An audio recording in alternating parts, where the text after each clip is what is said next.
The small human ship drifted silently through the endless black sea of space. Its engine had been failing for hours, and sparks flashed from the rear thrusters as it approached an unknown star system. Inside the cockpit, Aaron, a lone explorer, struggled with the controls. His forehead was damp with sweat, and his hands gripped the levers tightly. The warning lights glowed red across the panel, and the navigation screen flickered. Aaron had been traveling for months, mapping outer regions of space, when a sudden burst of radiation struck his ship. Circuits burned, power drained, and his only choice was to let the damaged vessel fall into the pull of a nearby planet. He whispered to himself as the ship shook, "Hold together just a little longer." Through the cracked window he saw the world below. It was large, with wide deserts stretching in pale gold, broken by ridges of black stone and strange glowing rivers. 2 moons circled above it, and clouds twisted like silver ribbons across the sky. It was a place untouched by human colonies, a world that no chart had marked. The ship entered the atmosphere with a roar. Fire streaked across the hull, and Aaron braced himself as alarms screamed. Metal bent, smoke filled the cockpit, and then with a crash the ship hit the desert surface. Dust exploded outward, rolling in waves across the endless sands. Silence followed. Only the soft wind moved, carrying grains of sand against the broken hull. Aaron coughed and pushed open the emergency hatch. Heat poured in, and his lungs burned with the dry air. He pulled himself out and slid down the side of the wreck. His boots sank into the soft sand, and he stood, gazing at the vast land around him. His ship was ruined. The wings were broken, the engine melted, and one side lay buried under a dune. He adjusted his belt, checked the small pack he always carried, and began to search the area. The desert was quiet, but he felt watched. Distant rock towers rose from the ground like the teeth of some ancient beast. Strange bird-like creatures circled high in the sky, their wings glowing faint blue as they drifted in the light of the twin suns. Aaron knew survival meant finding water and shelter before night came. He began walking, following the faint line of a ridge in the distance. His boots crunched in the sand, and his shadow stretched long behind him. Hours passed. The suns moved slowly, and the heat pressed heavy on his body. As he climbed a dune, he saw movement. At first it looked like a mirage, but soon shapes grew clear. A caravan of alien travelers moved across the desert. Tall figures walked in perfect lines, their armor shining with bronze and steel. Some rode on creatures with 6 legs and long tails, carrying banners that fluttered in the wind. At the center of the caravan was a covered platform, carried by 4 strong beasts and decorated with symbols that glowed faintly. Aaron's breath caught. He had expected loneliness on this strange planet, but here was a people unknown to humankind. He stayed low, crouching on the dune, but one of the aliens noticed him. A shout rang out, and the caravan stopped. The group's leader stepped forward. He was tall, his skin dark green with faint patterns like scales. His armor was made of layered plates, and he held a long spear that pulsed with energy. His eyes glowed with golden light as he stared at the human. Behind him, the covered platform opened slightly, and a figure leaned forward. A woman, her form slimmer than the others, her face partly hidden by a silver veil, studied Aaron. She wore flowing robes with markings stitched in bright blue thread. Though alien, there was grace in her movement, and the way the others bowed slightly told Aaron she was someone important. The leader raised his spear and spoke in a deep voice. The words were strange, but his tone carried strength and warning. Aaron did not understand the language, but he raised his hand slowly to show peace. "I mean no harm," he said firmly, even though he knew they would not know his tongue. The leader studied him with sharp eyes, then gestured toward Aaron's pack. He seemed to be asking what the human carried. Aaron opened it slowly and showed the simple tools inside: a water filter, a broken staff from the wreck, and a small light. The aliens murmured among themselves. At last, the woman on the platform spoke. Her voice was calm and steady, and the others listened closely. The leader turned back to Aaron, then lowered his spear slightly, though his eyes still glowed with suspicion. Another warrior stepped forward, taller than the rest, his armor darker and heavier. His stance was proud, his shoulders broad and his movements sharp like a blade ready to strike. He looked at the woman, then at Aaron. With a gesture, he pointed to the human and tapped his chest with the butt of his spear. The meaning was clear. He was challenging Aaron. Aaron felt his heart pound. He was weary from his crash, thirsty, and far from home. But something in the warrior's stare told him that backing away would mean disgrace or worse. He straightened his back and met the alien's eyes. The caravan grew quiet. Even the beasts seemed to stand still, their tails swaying slowly.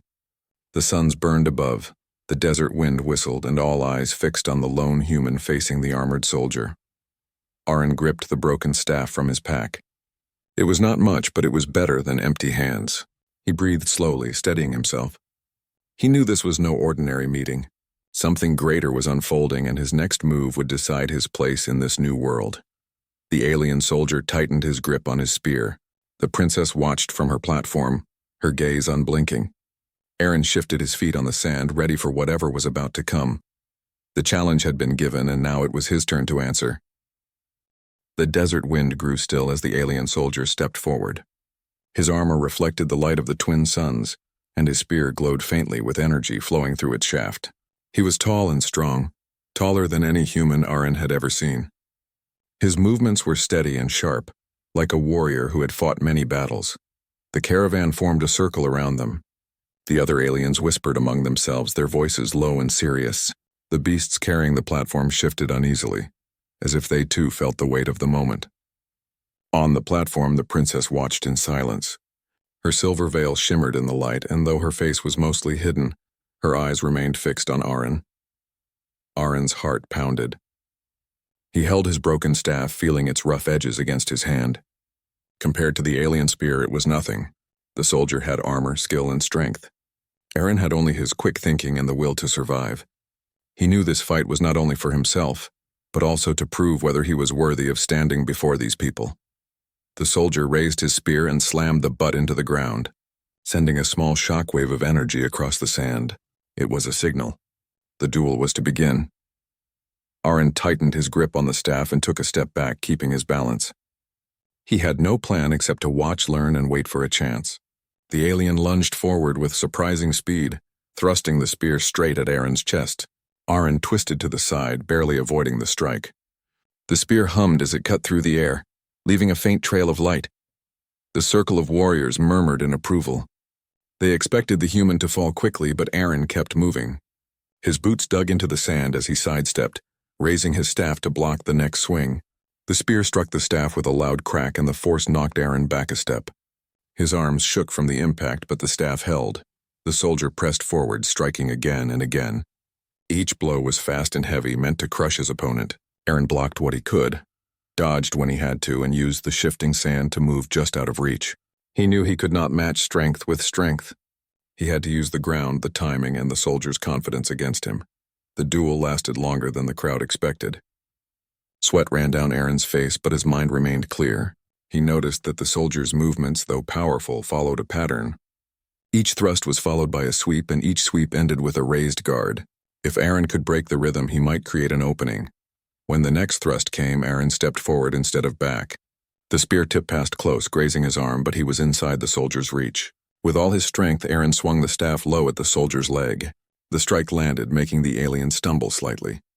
It was not enough to knock him down, but it showed the crowd that the human was not helpless. The soldiers watching murmured again, louder this time. The princess leaned forward on her platform, her eyes shining with curiosity. The alien warrior growled, tightening his stance. His pride was clearly wounded. He spun the spear in his hand, and the energy along its blade glowed brighter. This time he attacked with even greater force, his strikes faster and heavier. Aaron was pushed back step by step until his heels touched the slope of a dune. The sand shifted under him and he nearly fell. The spear came down in a heavy swing. Aaron blocked with his staff, but the blow split the wood in two. He stumbled, holding the broken half in his hand. The crowd gasped, thinking the duel was over. The soldier raised his weapon for the final strike. Aaron looked at the shifting sand beneath his boots, then at the angle of the soldier's stance. At the last moment, instead of blocking, Aaron dropped low and rolled to the side. The spear slammed into the dune, sinking deep and throwing up a cloud of sand. Seizing the moment, Aaron jumped up and rushed forward. He struck the soldier's helmet with the broken staff, then kicked at the buried spear. The weapon twisted, stuck deeper into the dune. The soldier tried to pull it free, but the sand held it. Aaron moved quickly, circling behind and striking the back of the soldier's knee. The alien staggered and fell to one knee. Before he could rise, Aaron pressed the sharp end of the broken staff to the gap in the soldier's armor at the neck. The crowd fell silent. The duel was decided. Aaron breathed hard, his chest rising and falling with each breath. His body ached and sweat dripped from his forehead, but he did not lower the staff. The soldier looked up at him with glowing golden eyes. For a long moment, they stared at each other. Then slowly, with dignity, the soldier lowered his head. He placed his hand on his chest and bowed. His voice was deep and strong as he spoke words Aaron did not understand. Yet the meaning was clear. He had accepted defeat, and in that acceptance he gave respect. The other aliens watched in awe. Some looked confused, others impressed. To see their strongest warrior bow to an outsider was something they had never imagined. The princess rose from her platform. Her robes shimmered as she stepped forward, her guards moving quickly to protect her but stopping when she raised her hand. She walked gracefully across the sand until she stood at the edge of the circle. Her eyes met Aaron's and she spoke softly. Though Aaron could not understand the words, her tone carried warmth and interest. The defeated soldier stood, retrieved his spear, and bowed again, this time deeper. He then pointed to Aaron and declared a single word in a voice that echoed across the desert. The others repeated it, murmuring among themselves. It was not the human's language, but the sound of it carried weight. Aaron lowered his broken staff and stepped back, his heart still racing. He did not know what the word meant, but he felt the shift in the air. These people no longer saw him as a lost wanderer. They saw him as something else, something greater. The princess gestured and 2 guards approached. They did not raise their weapons. Instead, they offered Aaron water from a shining container. He accepted it with gratitude, drinking deeply, the cool liquid saving him from the heat that burned inside his body. As the caravan prepared to move again, the soldier who had challenged him walked beside Aaron, no longer with hostility but with respect. The others gave him space, their eyes filled with curiosity. For the first time since the crash, Aaron felt he was no longer alone. But he also knew that what had just happened carried meaning he did not yet understand. The bow of a warrior, the gaze of a princess, and the whispers of a caravan in the desert had marked him. His journey on this world had only begun, and already the path was changing in ways he could not predict. The desert air was still heavy with the memory of the duel. The circle of warriors began to break as the caravan prepared to continue its journey. Yet all eyes lingered on the strange human who had stood against their strongest soldier and forced him to kneel. Aaron still held the broken staff in his hand. His arms ached from the fight and his legs felt weak, but he remained upright. The soldier he had defeated, the one the others called Raylan, stood before him with steady eyes. The golden glow in Raylan's gaze had not dimmed, yet it no longer carried the heat of challenge. Instead, it carried respect. Raylan struck his chest with a closed fist, then bent on one knee. The sand shifted under his weight and his head lowered. His deep voice carried across the quiet crowd. The word he spoke was strong and filled with meaning. Though Aaron could not understand the language, the sound of it touched the air like a solemn vow. The caravan answered with murmurs. Some looked uncertain, others nodded with approval. The meaning was clear enough. Raylan had given him a title, one not spoken lightly. Aaron realized in that moment that he had stepped into something larger than a simple fight. The princess moved closer. Her guards surrounded her, but she stepped past them with calm grace. She wore robes of silver and blue, and the sun made her veil shine like water under the light. She stopped only a few steps from Aaron. Her eyes, bright and sharp, studied him closely. Aaron bowed his head slightly in greeting. He still had no way to speak to her, yet respect did not need words. She spoke, her voice gentle yet strong. The caravan listened carefully, their bodies straightening at every phrase. Then she looked at Raylan, who remained kneeling, and gave a single nod. Raylan rose and faced her. He tapped his spear against the sand, then gestured toward Aaron, repeating the word he had declared earlier. The princess tilted her head, her eyes narrowing as if considering something important. She turned back to Aaron and held her hand slightly forward, not in command but in recognition. Aaron placed his broken staff down and raised his empty hands. He wanted to show he had no threat in him.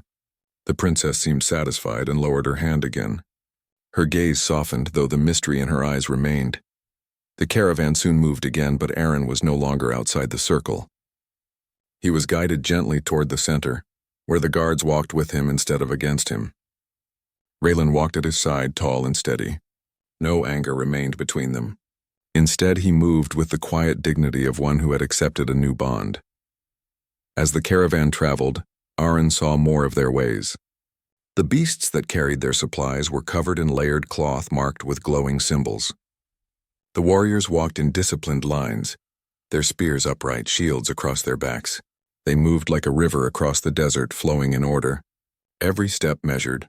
Children rode in small carts pulled by smaller beasts, and older figures walked beside them, their robes filled with bright patterns that spoke of rank or history. All of them cast glances at Aaron. Some were curious, others cautious, and a few even smiled faintly as he passed. Aaron felt the weight of those glances. He knew they saw him differently now. Raylan's bow had changed everything. But what did it mean to them? Was he their guest, their prisoner, or something more? As the suns began to lower, the caravan stopped near a cluster of tall black rocks. The formations rose like towers, providing shade and protection from the open desert. Tents were raised, fires were lit, and the smell of strange food drifted through the air. Aaron was guided to sit near the center of camp. Raylan stayed close, keeping watch, though his presence no longer felt threatening. The princess took her place near a tall stone, surrounded by her attendants. From where Aaron sat, he could see her clearly. She spoke often with her people, giving instructions, listening to their words and answering with calm authority. As night fell, glowing crystals were placed around the camp, casting a soft light. The aliens gathered to eat, and soon a portion of food was brought to Aaron. It was a bowl of grain mixed with a thick stew. He tasted it carefully. The flavor was rich, salty, and filled with spices unlike any he knew. It gave him strength. Raylan sat across from him, eating in silence. When their eyes met, the soldier gave a small nod. It was not the look of a rival, but the look of a brother in arms. Aaron returned the nod, feeling a strange bond forming between them. Later, as the camp grew quiet, the princess stood once more. The crowd gathered to hear her. She spoke for some time, her voice steady and calm. Her people listened with respect, their heads bowed at certain words.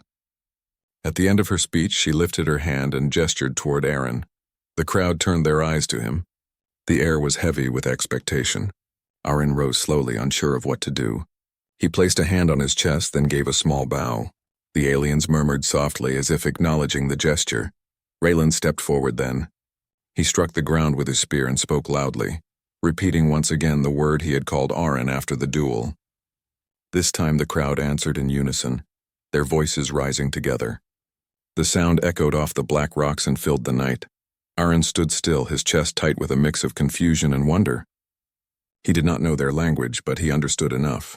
They had accepted him. The bow of one soldier had become the voice of many. The princess lowered her head slightly, her eyes never leaving Aaron. She then turned and walked back to her tent, leaving the crowd to return to their fires. Raylan stayed near Aaron, standing tall, silent, and proud. As the night grew deeper, Aaron lay under the stars, unable to sleep. He thought of the duel, the bow, and the word that had been spoken again and again. He wondered what it meant in their culture. To be called Lord among humans was a title of rule and power, but here it seemed tied to honor, to strength, to the right to stand beside the princess herself. He turned his gaze upward. The twin moons glowed above, their light soft and pale across the desert. For the first time since leaving Earth, Aaron felt as though destiny had reached for him. His crash had brought him to a world unknown, but his actions had already carved a place within it. Raylan's bow had not only changed how the aliens saw him, it had changed how Aaron saw himself. He was no longer just a lost traveler.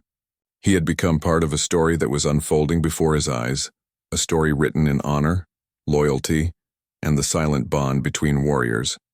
The night air was cool, the desert calm. As sleep finally came to him, Aaron did not feel alone. He felt watched, guarded, and strangely accepted. Tomorrow would bring new trials, but tonight he rested under the stars of a world that no longer felt like a stranger. The desert morning began with a soft glow.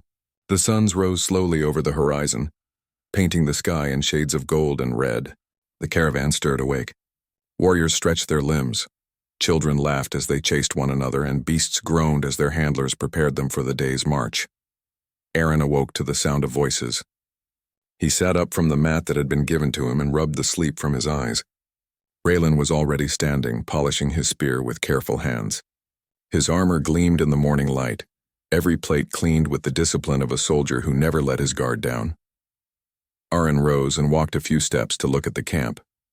The people moved with purpose, but he noticed something in their faces. There was unease. Whispers passed quickly between groups. Some pointed to the distant horizon, others spoke in low voices, their eyes dark with worry. The princess stood near a high rock, her veil lifted slightly so she could drink from a clear container. Her attendants surrounded her, but her eyes were sharp and focused on the desert ahead. Aaron felt a weight in the air as if something was coming. He approached Raylan and pointed toward the horizon. "What is it?" he asked. Though he knew the soldier would not understand his words, still Raylan seemed to grasp his meaning. The warrior's eyes narrowed and he tapped his spear twice against the ground. Then he drew a symbol in the sand with the tip. It was a simple shape, a wide circle with countless smaller lines branching out from the center. When Raylan looked back at Aaron, his expression was grim. Aaron studied the drawing. It looked like a swarm spreading outward in all directions. His stomach tightened. He had seen enough battles in his travels to understand what Raylan meant. An enemy was near, and it was not a small one. Soon a group of scouts returned to the camp. Their beasts moved quickly, and dust rose behind them. They rushed to the princess and knelt, speaking in urgent tones. The crowd gathered, listening with fear in their eyes. The princess's face grew firm. She raised her hand, silencing them, and spoke with calm authority. Her words were measured, but the weight of them struck the people like a heavy stone. Aaron watched closely. Though he did not know their language, he understood enough from the tension around him. The scouts had seen something, and it was close. The camp moved quickly. Tents were taken down, supplies packed, and weapons checked. The calm rhythm of daily travel had turned into the sharp pace of preparation. Warriors formed lines, and shields were handed out. Children and elders were guided to the center of the caravan, where they would be protected. Raylan came to Aaron and placed a hand on his shoulder. His eyes were steady, but his grip was strong. He pointed again to the horizon, then to Aaron's chest. The meaning was clear. Aaron had been chosen not by himself, but by the bond that had formed when Raylan bowed. Now he was tied to whatever battle lay ahead. Aaron looked out at the endless desert. His mind turned quickly. If this swarm was truly vast, then brute strength would not be enough. He remembered his training on Earth, the tactics of survival, the lessons of using terrain and timing. Perhaps those lessons could serve here. The caravan began to move again, faster this time. Warriors kept close, their eyes scanning the distance. By midday, the sky darkened. A line of black clouds rose from the horizon, but they were not clouds. They moved too quickly, twisting and changing shape. The swarm was coming. The Veil Swarm, as Aaron would later learn, was not a single creature but many. From afar, they looked like a storm. But as they drew closer, individual forms became clear. Insect-like bodies with wings that shimmered in strange colors, countless eyes glowing faint red, and claws sharp as blades. They flew in swarms so thick they blotted out the suns. The caravan halted. Fear spread through the people. Children cried, beasts roared, and warriors tightened their grips on weapons. The princess raised her hand and spoke, her voice steady and clear even against the rising buzz of wings in the air. Her courage held the people together. Raylan stepped forward, his spear glowing bright. He turned to Aaron and nodded firmly. It was an invitation and a command. He was no longer just a guest.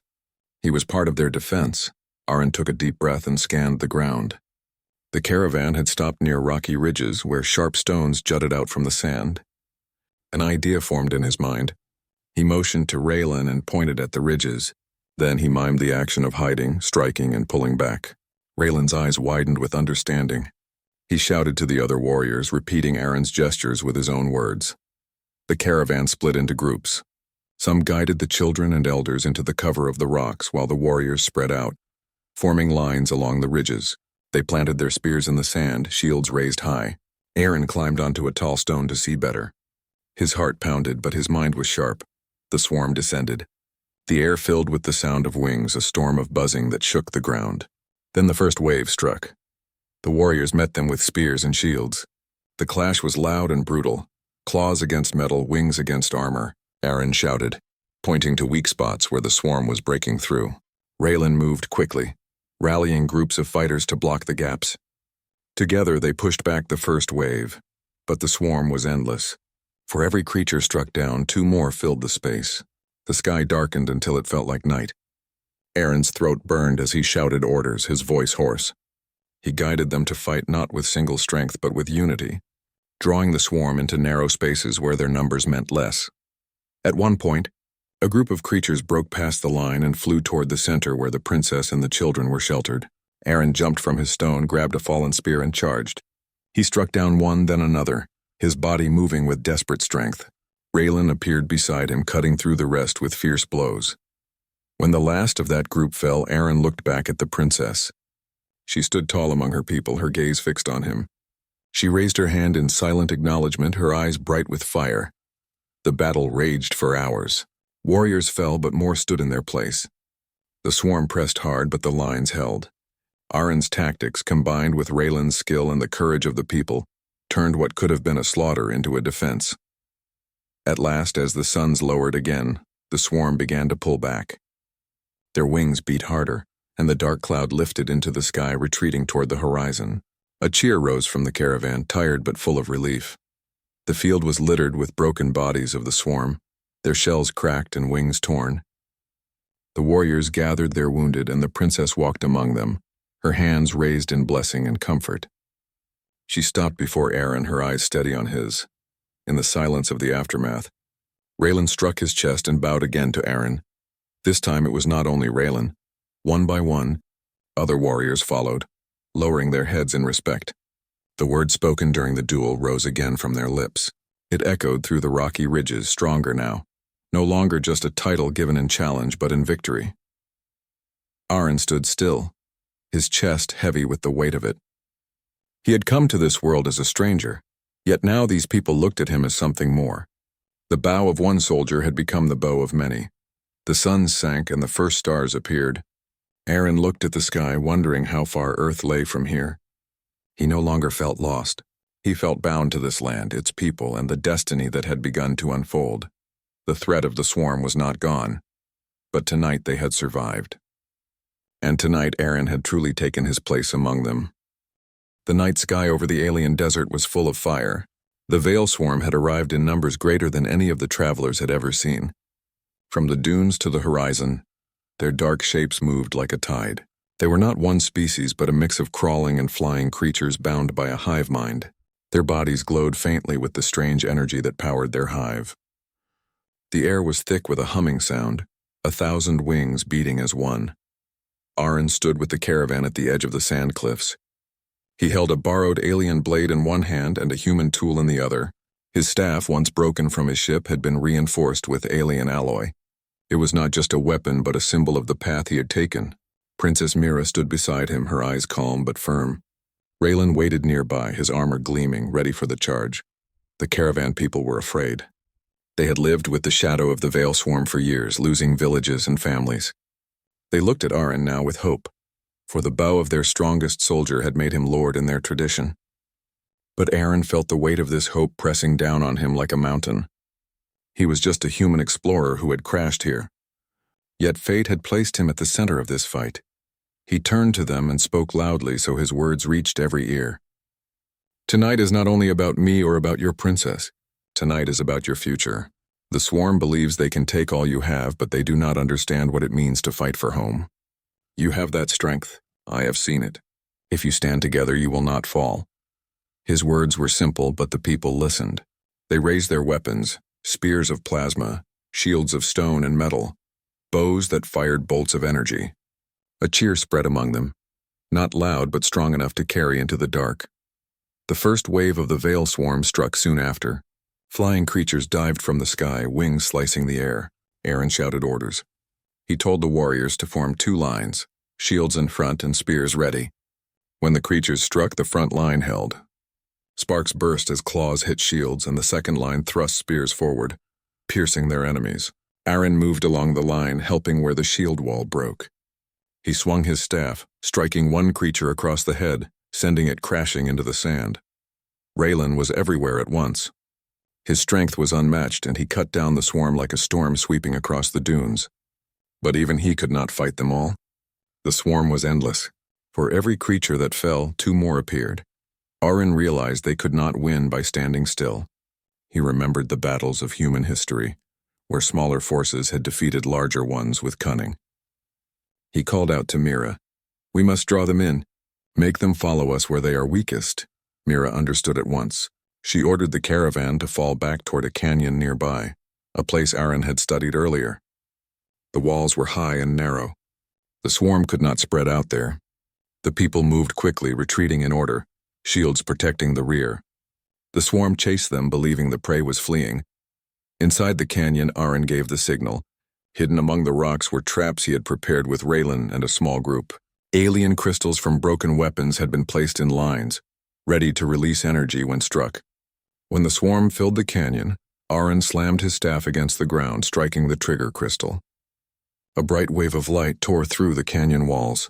Explosions roared as rocks fell, crushing many of the swarm creatures. The caravan shouted with joy as the tide slowed. But the battle was not over. From the rear came the sound of something larger. The ground shook as a massive form appeared, a beast taller than any structure in their villages. Its body was covered in black armor plates, and its eyes glowed with the energy of the hive. It was a war beast, a living fortress of the Veil Swarm.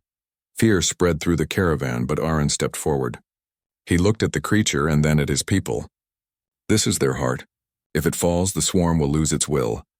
Raylan joined him without hesitation. "Then we strike together." Mira raised her hand. "I will lead the warriors to keep the smaller swarm away. Go, both of you. End this." Aaron and Raylan charged toward the beast.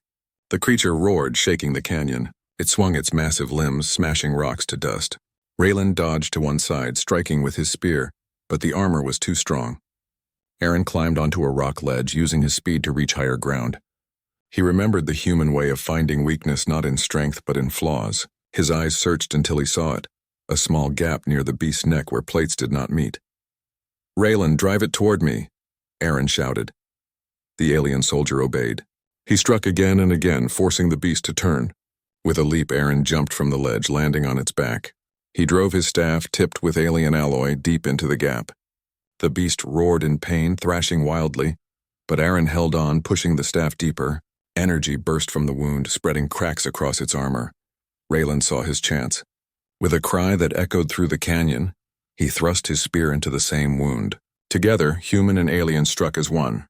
The beast gave one final roar before collapsing, shaking the ground as it fell. Silence followed for a moment, broken only by the sound of smaller swarm creatures fleeing. Without their beast, without their hive leader, the swarm scattered into the desert, broken and leaderless. The caravan erupted in cheers. Mira lifted her weapon high, shouting words of victory. The people gathered around Aaron and Raylan. Some bowed, some raised their hands, but all looked at Aaron with respect that went beyond tradition. Raylan stepped forward. He removed his helmet, his face calm and proud. He knelt before Aaron once more. "You are my lord, not by duty but by truth. You stood when all hope was lost. You gave us victory. For this I give you my loyalty forever." Aaron felt the weight of those words. He did not see himself as a lord, but he saw the truth in Raylan's eyes. He placed a hand on Raylan's shoulder and raised him to his feet. "We stood together. We won together. I am no lord alone. I am your ally," Mira approached then. She looked at Aaron with a mix of respect and warmth. "You came from the stars as a stranger. Now you are part of our story. This world will remember the night when human courage and alien strength became one." The people began to sing, a song of victory and unity. The sound filled the canyon, echoing off the stone. The stars above seemed brighter, as if the universe itself had heard. Later, when the fires were lit and the wounded cared for, Aaron walked alone to the edge of the cliffs. He looked up at the sky where his ship had once flown. The stars stretched out forever, silent and endless. He knew he could try to repair his ship and return to his people, but part of him wondered if his path now belonged here. Raylan joined him quietly. "Do you miss your home?" he asked. "Yes," Aaron said softly. "But I think I have found another one too." Raylan nodded. "Then perhaps the stars did not send you by mistake. Perhaps they sent you because we needed you." Aaron smiled faintly. "Or maybe I needed you." Together they stood in silence, watching the dawn rise over the desert. The swarm was gone, but the memory of the battle would remain. The bond between human and alien had been forged in fire and courage. From that day forward, Aaron was no longer only a lost explorer. He was the Lord of Strangers, a name given by those who once saw him as an outsider. Now he was their leader, their friend, and their symbol of hope. The story of Aaron, Mira, and Raylan would spread across the stars, a reminder that sometimes strength does not lie in power alone but in unity across worlds. And though Aaron did not seek glory, it found him, carried on the voices of those who believed in him. And so, the journey that began with a crash in the desert ended with a dawn of new friendship between species, a future no one had expected but all had earned.